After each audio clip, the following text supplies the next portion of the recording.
pleasure and honor to be here. When I told my students, I think I gained more respect that I was invited to the University of Michigan. When I started doing research on this Chinese shadow theater like 20 years ago, and then I went into puppetry. The professor who had been taking me to places doing puppetry in China told me, he said, you do puppetry with me, you're gonna end up doing Chinese folk religion. And I said, no, that's a field that's so remote, I couldn't imagine doing it. And the next thing I know, I'm very, very much working with the goddess Pen Chen, and whom you will see as a puppet in one of the slides here, and this other god, Jiaomang, the python god, and his sons, remnant of a snake cult. So I'm going to try to put this snake cult thing into perspective, and then show you some more stuff about the python god. Okay, now let's see. Now, when the natives of southern China, since at least the last 1,000 years BCE, were mostly called the 100-Yue people. There were the Wu-Yue, the Nan-Yue, the Min-Yue, the Luo-Yue. There were all kinds of Yue people. And those are the people that that you had the snake cult as their main totem. They were known as descendants of the snakes, many of the groups. And this mean here is a gate with an insect inside. And this insect in traditional China actually referred more to snakes than to the crawly insects that we were dealing with these days. And in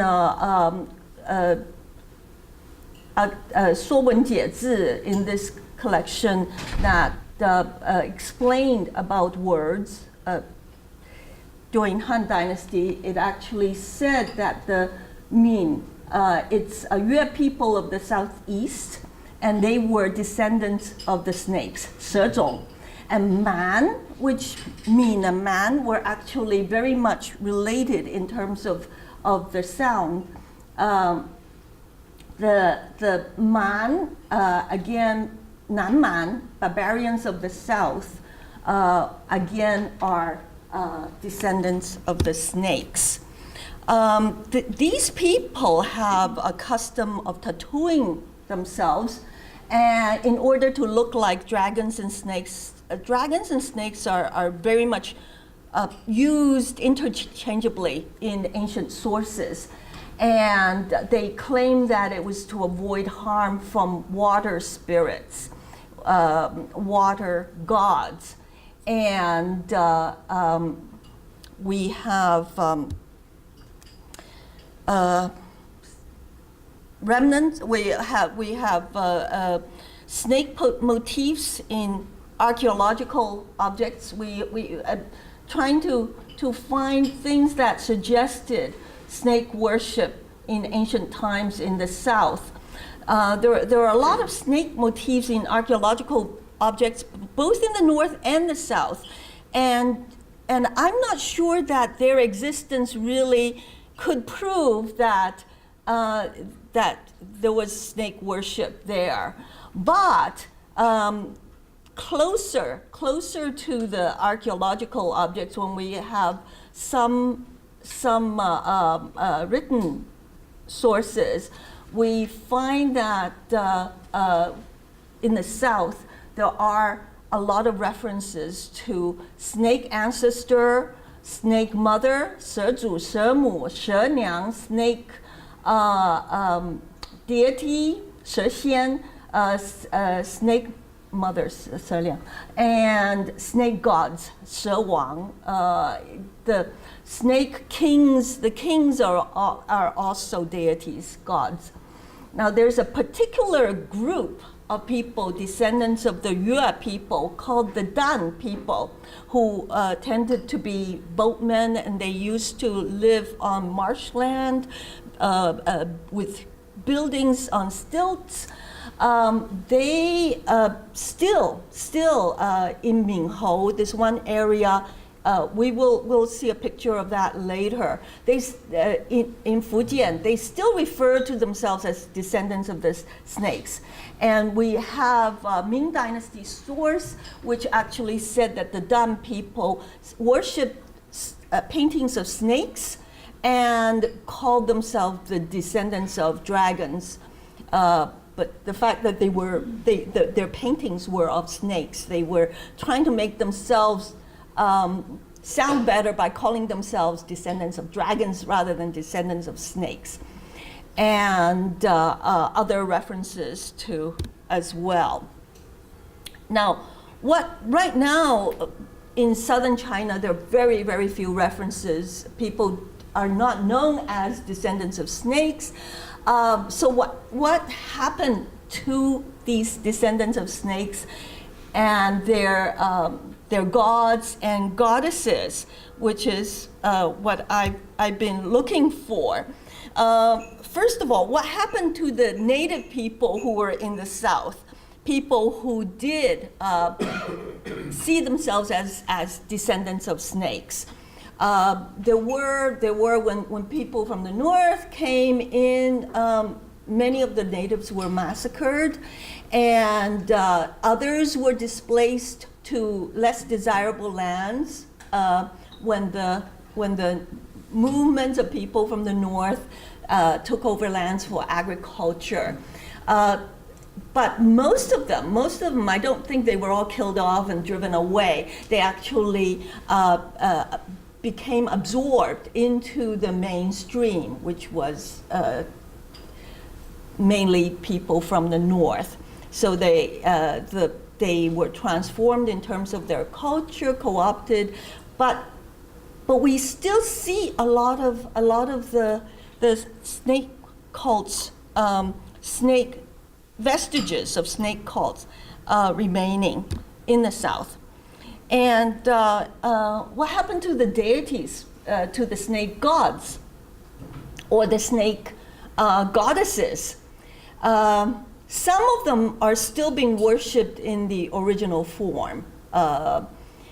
And I'll give you a few examples. Most of them can be sort of traced to the Dan people, who now don't use paintings of snakes. They actually have temples. And there are some snake god temples that still can be found in the south. The most famous one is this snake god temple, see 蛇王庙 here. This one says snake god temple. And they have a special room. You see sheddings of snake skin, special room where they keep the snakes. People, when they find snakes, this guy came in with a snake. He found it in his field. He brought it in and gave it to the guardian who kept the snakes here.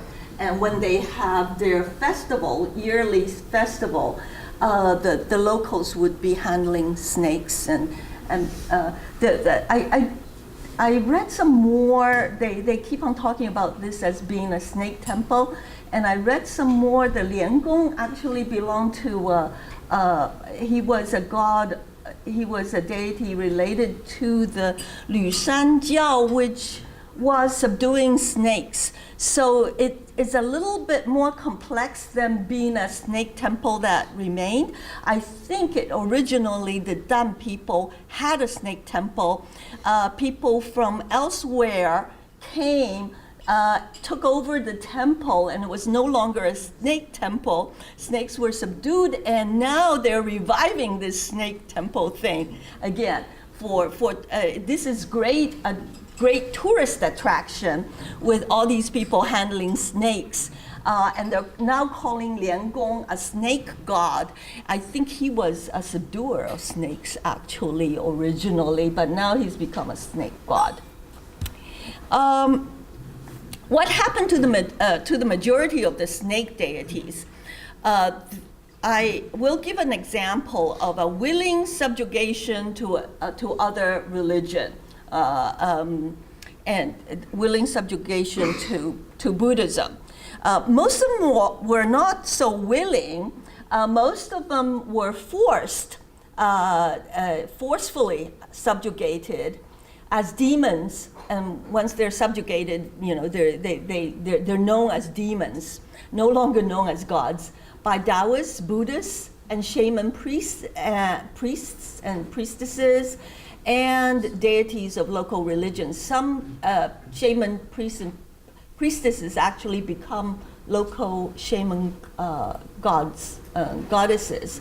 And I will give you more examples of those because those are more prevalent.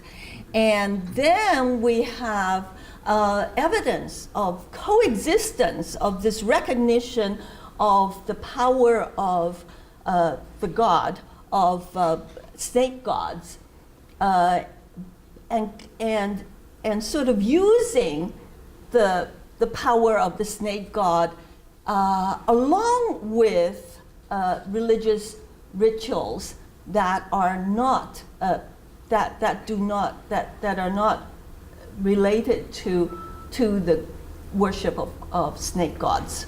Okay, used in rituals but recognized. And finally, I will present a very famous god, the banana python. Actually, he has 3 sons, and the 9th son, 九始, was the most famous one. And how they have been transformed and syncretized by Buddhism, Daoism, and the Confucian state, okay, in different versions of their stories. And so we're going to start with willing subjugation to Buddhism. This is something written during the 2nd century, and it's earlier. That was when the snake deities probably had more power.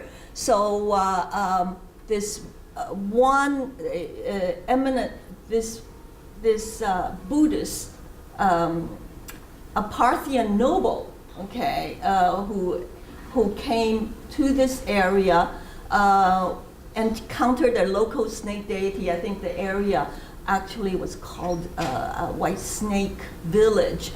And so he supposedly encountered the deity, who claimed to have been a Buddhist colleague, according to his biography, of Anshigao in a foreign land in India during a previous incarnation, but had now been reduced to the repulsive form of a python due to his irascible nature. So, and he offered silken treasures to An to build a stupa to enable him to reborn in a better world, and then perished along with his shrine. So what we're seeing is this Buddhist priest comes to an area and claims that the local god had told him all that and given him his treasure. So he uses the treasure of the local god and builds a Buddhist stupa with it, and claims that it was a willing subjugation of the original god, python god. In fact, all the legends about Anshigao in his biography center around his saving snake deities of local shrines and building temples with funds furnished by the deities. So this is when I think the local gods are still quite powerful, so they have to, the priest has to say that they were happy with willingly giving up these things instead of subjugating them outright. We see this kind of willing subjugation in Zhangzhou, in Fujian, where this one temple had snake attendant gods, and I think for the Buddhist patriarch, and again I think the Buddhist patriarch co-opted the local gods and made them into his attendants. Now, a Daoist master, Xu Xun, who became the master of the cult of loyal and filial way of the pure and perspicacious, he was, in fact, in his story, he was more related to the killing of dragon than to being filial and all that. Later on, he became more known.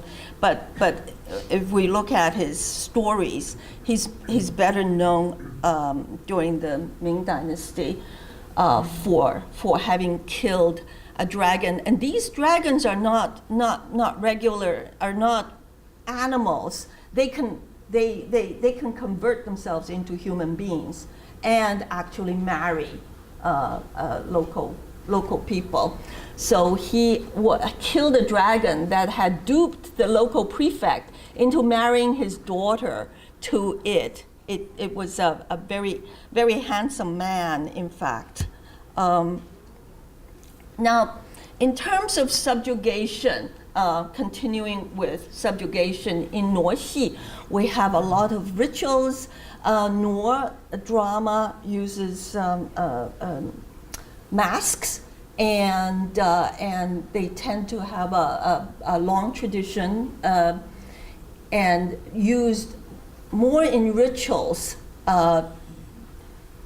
in the South, used a lot in rituals in the South. So we have all these subduing dragon or subduing snake Nuo dramas. And here the blue snake, 蓝蛇, in the South, in many areas of the South, they don't distinguish between R and L. So 蓝蛇 was probably 染蛇, which was python originally. This is the goddess I've been working on, Chen Jinggu, who is now known as a protector of women and children. But when we look at her stories from earlier times, from the Ming Dynasty, Qing Dynasty, she was more known as someone who vanquished serpent deities, in particular snake female demon, snake demoness. And when I went to her ancestral temple, there's a little hole underneath her main statue, which was supposed to have been the cave where the serpent, the white demoness, snake demoness, had lived originally. And here we get actually to see, although this is from Zhejiang, not from where her cult went all over the place, and she had to, I think she had to subdue a lot of snakes that had power locally. So in order for her cult to flourish, she just had to go around and hack down a lot of demons, snake demons. And here is up here. We want to. This is a string puppet play, and this is the part where she subdues the snake. You see the white snake come in first as a woman, and then when she tries to subdue it, the woman turns into a demon. The face changes, and then later on she gets two heavenly warriors to come help her subdue the snake. Then the snake demoness is turned into a snake, and she eventually subdues it with the help of the two heavenly warriors. So we'll see this right now.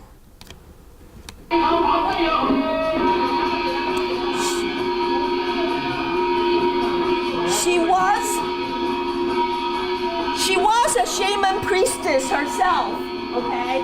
So you see her doing the shaman, the priestess dance.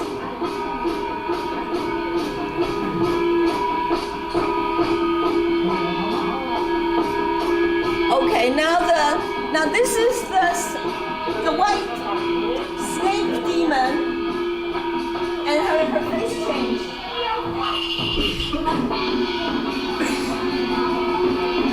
I'm gonna drag this a little bit.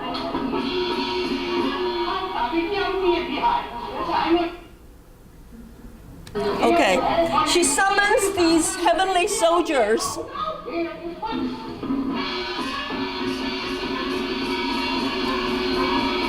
And they stay in the sky. That's why they're hung up.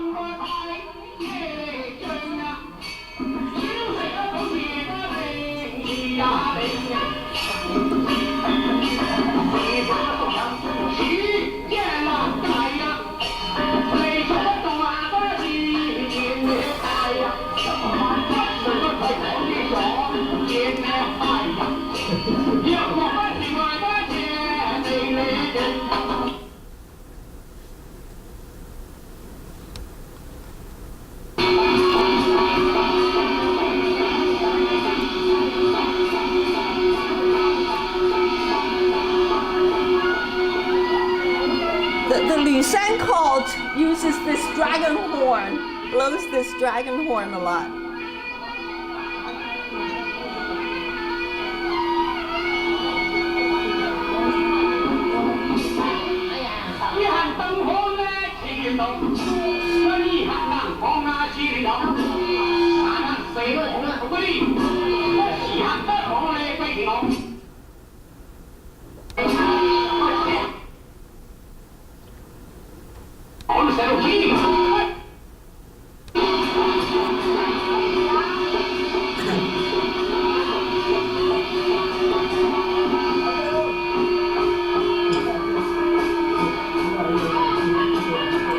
She's going to draw out the white snake now.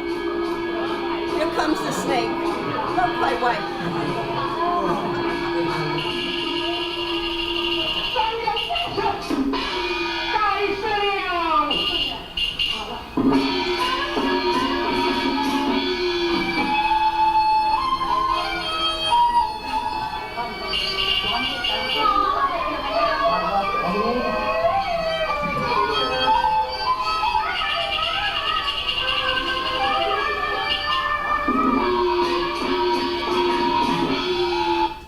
Okay, now we can continue. Now I have another. There are other examples, and I just ran into this one, and I thought, oh, let me include it. And this is another local god, Zhang Shengjun, and in a spell, invocational spell on him, there was the line that he got a willow sword from Guan Yin. These Buddhist Guan Yin is invoked here, with which he hacked a snake spirit, which turned into a stone, turned into stone. And then when he was 33 years old, he did all these things, and then he returned to Fujian, and Fujian, I put it in red because Fujian is where the python god is from. So he returned to Fujian and subdued the snake god. So this is direct reference to the python god. All these gods were, all these gods, I think, were actually people, ancestors of groups. So Fujian will be mentioned again later. And I said that, I mentioned that in some rituals, we still see recognition of the power of the snake gods. This particular ritual implement is called a snake whip. It's also called a ritual technique whip, 法鞭. It's a hemp rope with a wooden snake head. So they take this and invoke power of the snake by sort of making a dance with the snake.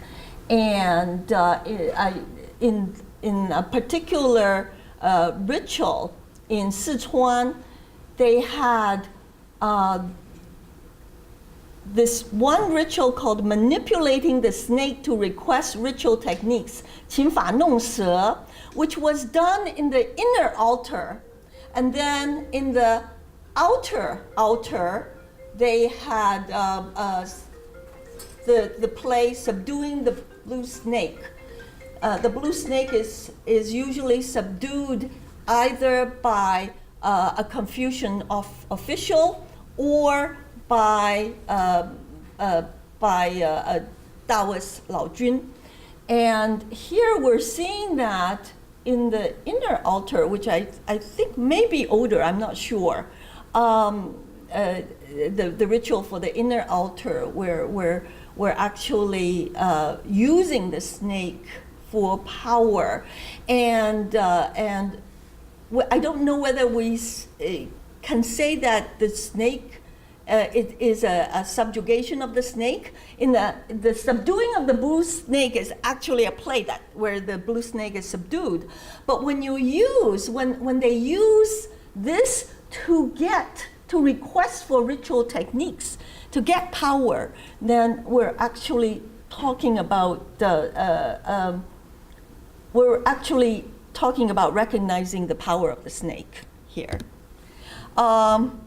Okay, and I'm going to go into now into Banana Python and his 3 sons, the 9th, the 10th, and the 11th. I'll mention what happened to the others when we talk about their story. Okay, they're snake gods. There are lots of temples that dedicated to them, that worship them. And in their stories, we realize that they are co-opted by Buddhism, Daoism, and the Confucian state. So for them to exist, they really had to transform themselves. This is one, Fujian, see? I saw quite a few snake god temples in Fujian. And this one was in the countryside. A lot of them called themselves Tongtianfu, the resident that's connected to heaven. I don't know why. No one has been able to tell me why. And gods in there. But here, in the temple itself, there are tiles with depictions of the story of this particular family of gods. And the very last one shows them as Confucian scholars, and even the monkey god warrior, monkey demon warrior, and the white rabbit warrior became part of this Confucian state. So, and here I had individual slides, but it would take too long, so I'm going to go through his story very, very quickly. And this story is repeated, although the painting, the style of painting might be different. This is the same story in all the walls of the snake god, and in this area. And here, two woodmen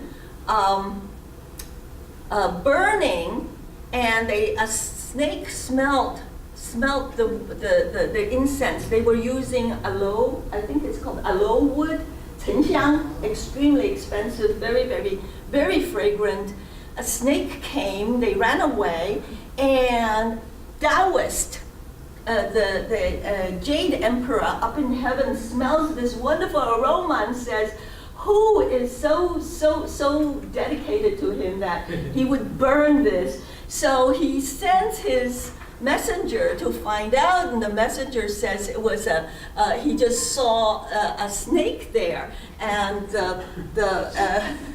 the Jade Emperor said, well, okay, use this special seal and stamp him. So he was stamped with the Jade Emperor's special seal, this golden seal, and we'll see a little marionette play of that. And because he has been stamped with this golden seal, he could transform into a human. So here he transformed into a little boy, and his wife, who used to be a turtle, and she also was transformed into a human. They're all in these celestial realms. He tricks her and broke a bracelet that she was guarding. So both of them were exiled to the earth. She gets reborn, studies, and one day was abducted with the help of a ghost, of a demon, abducted by him. He's now also human, abducted by him, and they get married. Okay, his brother was her brother was so upset that she was kidnapped, abducted by this. They think he's a snake demon up there. He has great powers, but they didn't recognize him as human. He must have been some indigenous group. Anyway, he leaves home, goes to a Daoist. He goes to Longpushan actually, and learns magical tricks. And here it continues. On the mountain, there was the the monkey and the white rabbit, who are demons creating havoc. The snake god now, he's now a human, in human form. He subdues them, and two bandit warriors he also subdues. So he's got a lot of powerful warriors working for him. The brother of his wife now returns with powerful Daoist martial arts techniques and magical powers as well. He comes to the grotto of the Snake King, and here is when these temples don't include what really happened, which are included in what you call stories included in fictional stories, novels, or biographies of these of the region.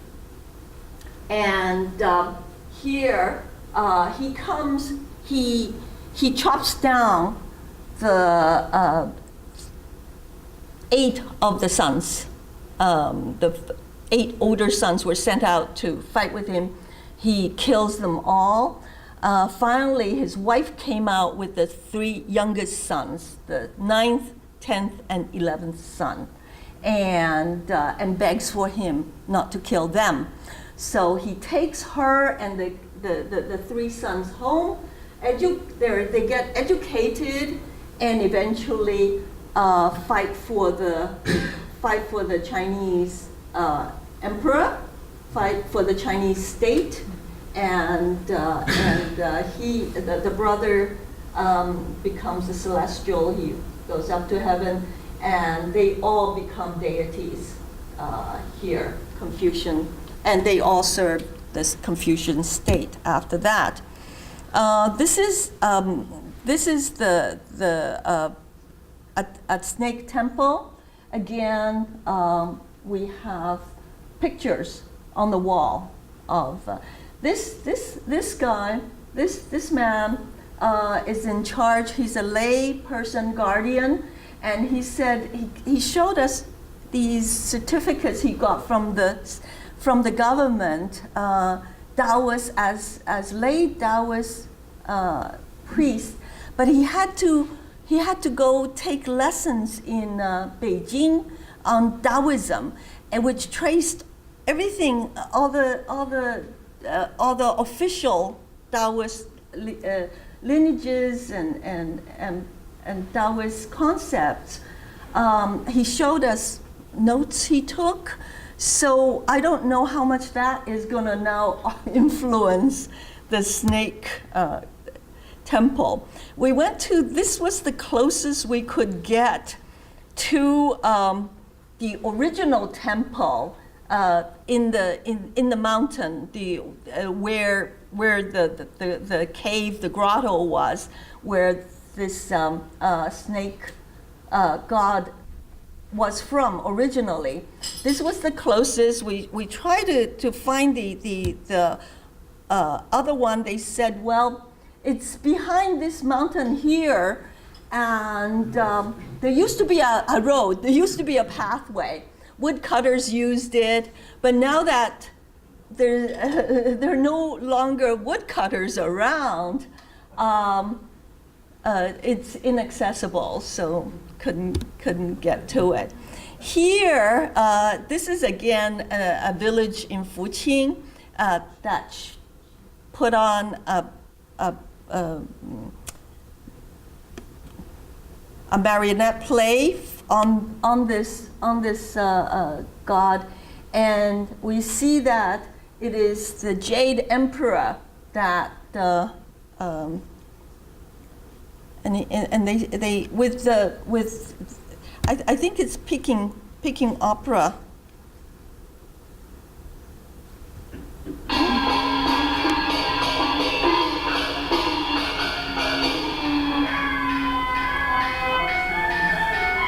It sounds like Peking opera's music, right? So because he's the Jade Emperor, he uses this more refined music. Okay, you see, this is the messenger, and he's stamping the imperial seal on the snake. Okay, let's continue. This was in Minhou, and this is where the people said that they were descendants of the Dan people. The Dan people were very much related to water. There was a river right next to this particular temple, and you see it's 蟒仙蛇王, it's a python celestial snake god. And again, we have pictures of the story painted in different style. And there's an area called Pingtan, which was a little island off of the coast of Fuzhou, and now it's joined by a sort of raised land like a bridge.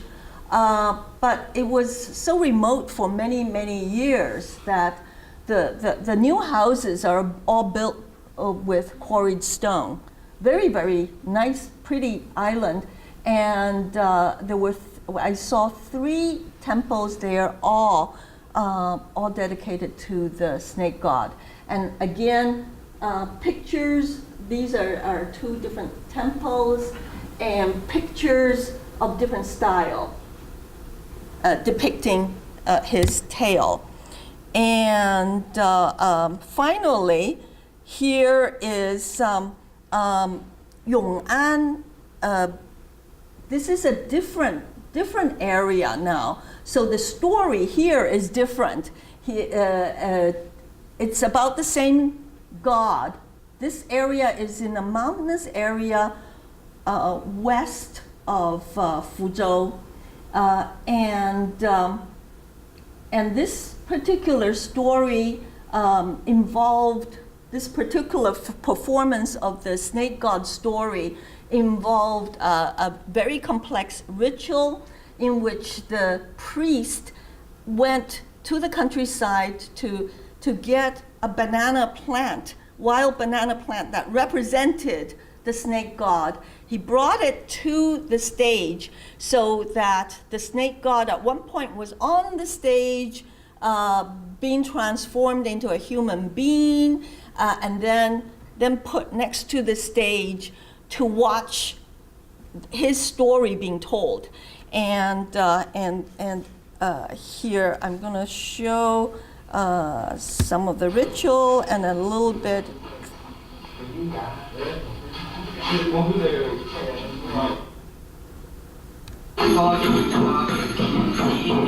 So this is the Daoist who eventually was the puppeteer.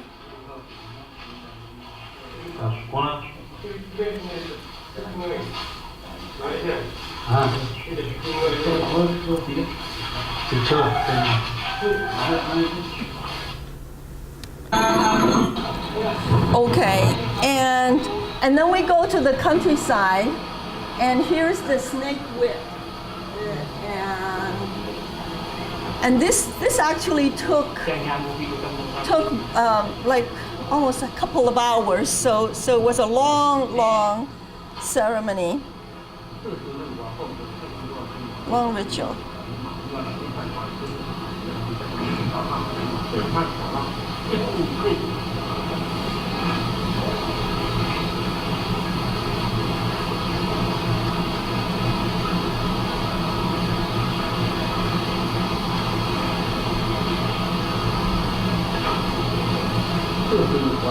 He does this 淳变, which is converting this table into an altar.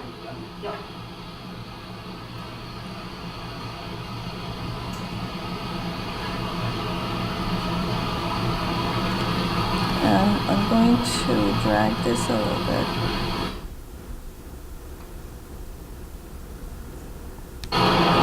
Now they had to burn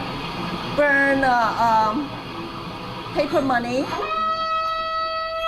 mock money, and that was where they dug up the wild banana.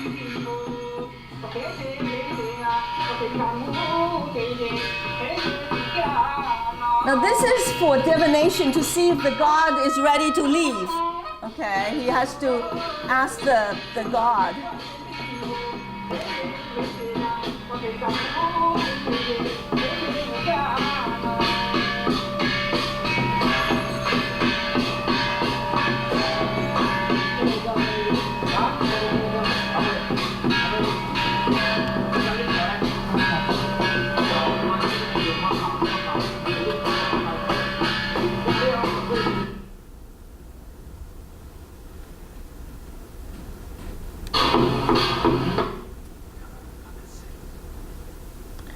Now we get this. Okay, the guy who's carrying this is the guy who was repaying for a vow he made that if his house was prevented from a mudslide overtaking the house, he would thank the deities.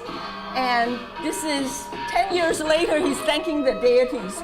So he's very much a part of this.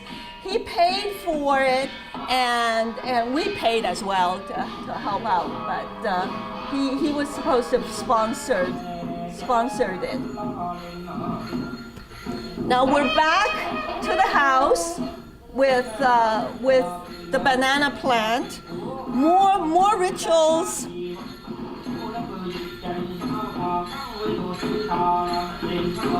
And here's the banana tree, and this is the beginning of the play. They always start with deities that come and bless everyone, bless the place, and then we start the play. Okay, here you see Guan Yin here instead of the Daoist Jade Emperor. Guan Yin is the one who was really impressed by a white snake, a python that was vegetarian. He didn't eat people, and because of that, she transformed him into a human being. And those are the monkey and the white rabbit that he tricked into subjugation.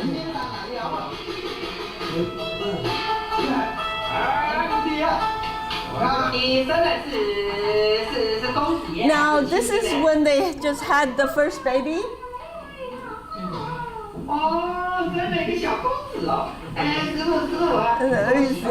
Congratulations, you just had a son. And this is the couple right after they had the son. And this is it.